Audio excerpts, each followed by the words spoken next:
said, I would agree that this is not about politics, but this is about British Columbians. It's about people.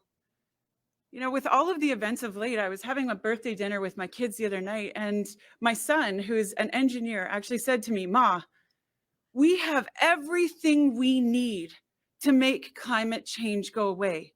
And yet we actually need you politicians to stand up and do something about it.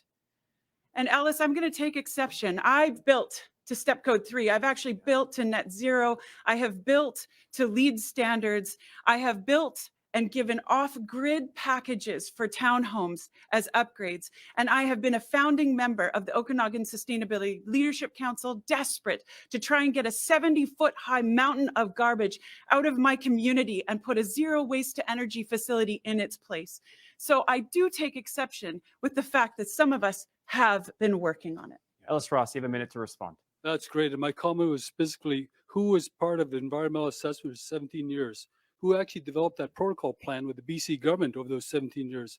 Who worked with Christy Clark's government to make sure that we were providing the cleanest energy possible in terms of LNG getting to Asia? Who is actually coming to my office in Terrace and Kitimat asking for clean energy from India, from China? These are actionable items. What I'm hearing today, that's all virtue signaling. That's politics. What this province needs, what this world needs is leadership. People that can understand the reality of what we're facing, not just in BC, all across Canada, all across the world. We have a solution that's made in BC.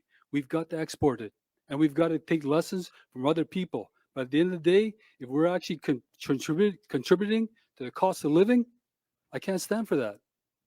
The cost of living is already so high. Inflation's on its way.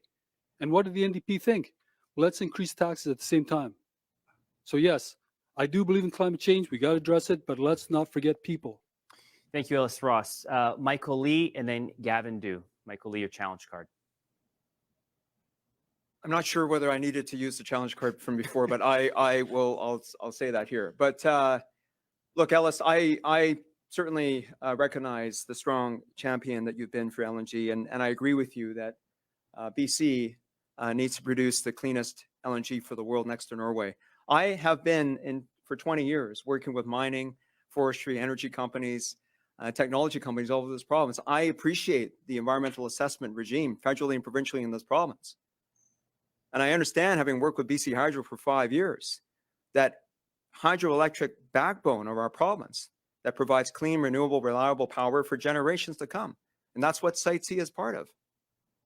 We're going to clearly need to electrify this province. I was a beneficiary of the grant to adopt and use an electric vehicle.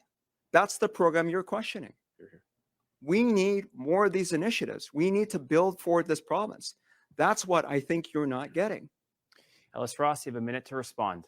Oh, without a doubt. And where's the infrastructure for this? And who's going to pay for that infrastructure?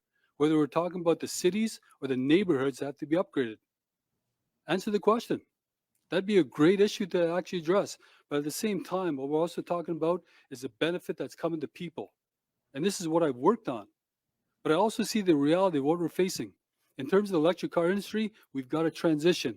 And by the way, not everybody can afford an electric car. Low-income people, medium-income people, we can't afford it. Where do you think I come from? I come from a reserve that couldn't even think of buying a gasoline engine car, let alone an electric car. And we don't have the infrastructure in our reserve. You're thinking about the politics. You're not thinking about actionable items that actually affect people. This is where I came from. And I do believe in a better world. I do believe in it. But that means you got to think about people first, not the other way around. This is what politicians have been doing to British Columbians for the last 10 years. It's got to stop. Thank you.